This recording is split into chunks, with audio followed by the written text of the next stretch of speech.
Hello guys, it's Shamim again with mythology facts. You know, I always talked about Greek mythology all the time, but I have never talked about other mythologies, so I started thinking about Viking mythology. You know, it's an interesting fact that Viking or Norse mythology unfortunately is not that popular as much as other mythologies around the world. And you know why? Because unfortunately, Viking mythology was not written that much. It was orally and verbally said through generations. Only written in two books, Prose Edda and Poetic Edda. There are two short scattered books talking about Viking mythology. So researchers have put them together and stories from generations to create Norse mythology. What we know is very basic, that there are some gods and goddesses just like other mythologies. But today I'm not here to talk about the gods or goddesses. So today I am going to talk about Valkyrie. Who is Valkyrie? Or what is a Valkyrie? Valkyrie is a character, female character, a woman, a warrior, a shield maiden.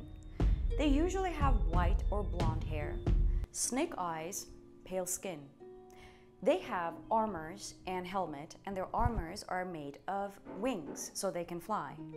But they don't fly alone themselves. They're always an army.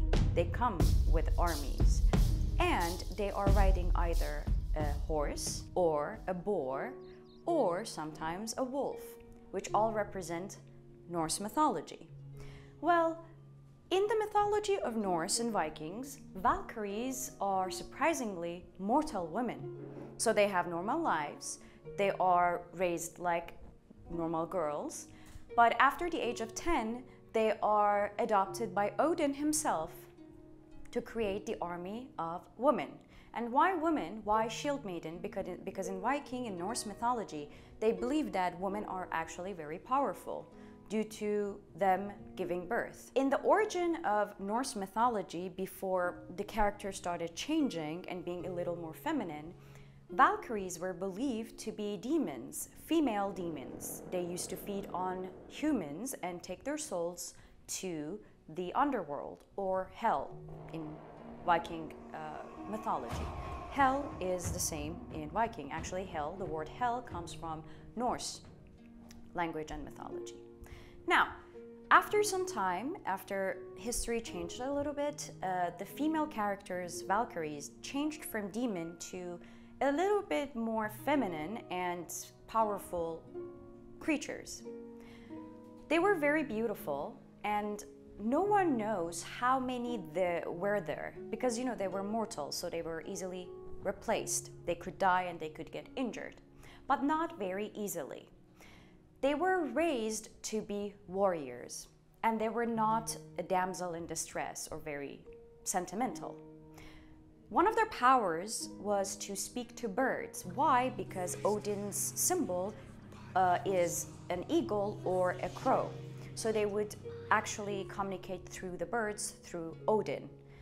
Now, they were allowed to actually travel between 9 realms. Norse mythology and Viking mythology believe that we have 9 realms. They were the only ones, aside gods and goddesses, who could actually travel. One more thing they had in common with other mythologies, Valkyries, they were the carrier or escort of souls.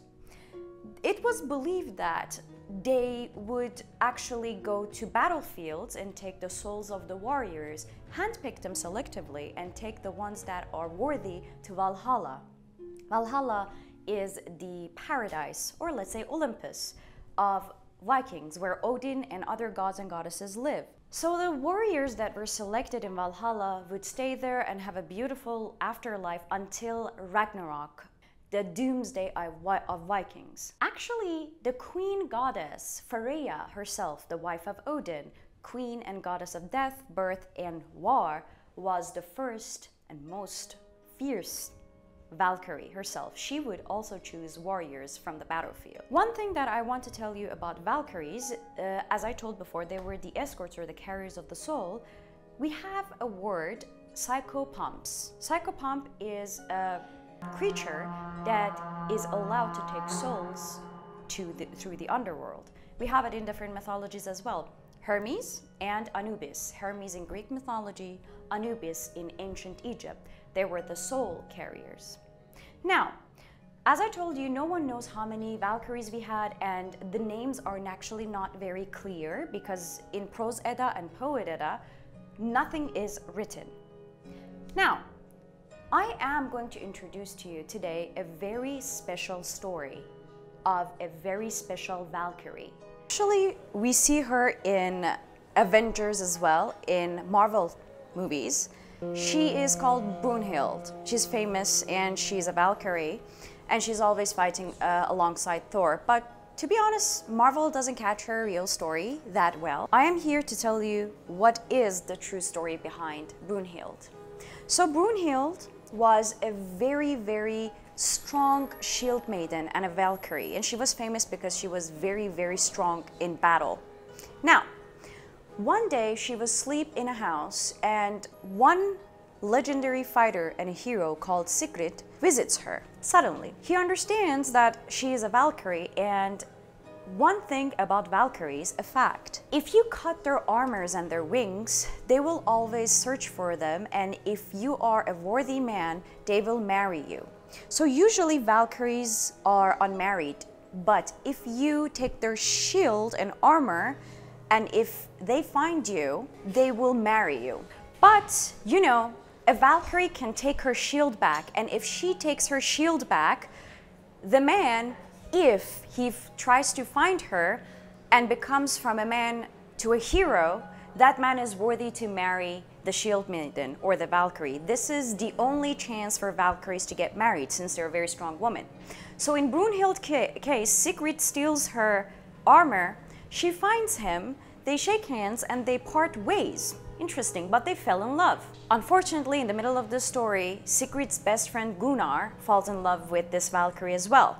But Sigrid was a best friend of his, and he sacrifices himself for his brother. One day, Gunnar goes to Valkyrie's brother, Brunhild, and asks for her hand in marriage. But the brother says, you can't reach her because she is in a house, and the house is in the middle of a fire pit. If you can reach her, marry her. Well, Gunnar doesn't have the courage to do that, so Sigrid actually disguises himself as Gunnar and saves, or let's say steals Brunhild and asks her to marry him. Let's not forget, this was not Gunnar. Actually, this was Sigrid in the disguise of Gunnar. Well, years pass, Gunnar marries with our Valkyrie, and Sigrid marries another woman, but they actually loved each other secretly. Unfortunately, our Valkyrie understands the fake story and the lie they told her. She gets angry and she tells her brother to murder Sigrid. But in the legends, Sigrid was like Achilles. He was unkillable. Only one part on his shoulder was his weak point. The brother of our Valkyrie, Brunhild, murders our hero Sigrid. But before Sigrid dies, he murders the brother as well. This ends in tragedy by a hero dying and the brother of our Valkyrie dying. She regrets her murder plot, and in a fit of grief, she kills herself by driving a knife through her heart. Brunhild and Sigrid lie together with their dead bodies in a Viking ship, and they're set on fire just like a funeral tradition they have. And they are said that they're together in Valhalla forever together. And this is the tragic story of Brunhild, our Valkyrie and Shield Maiden. I hope you enjoyed it. Thank you.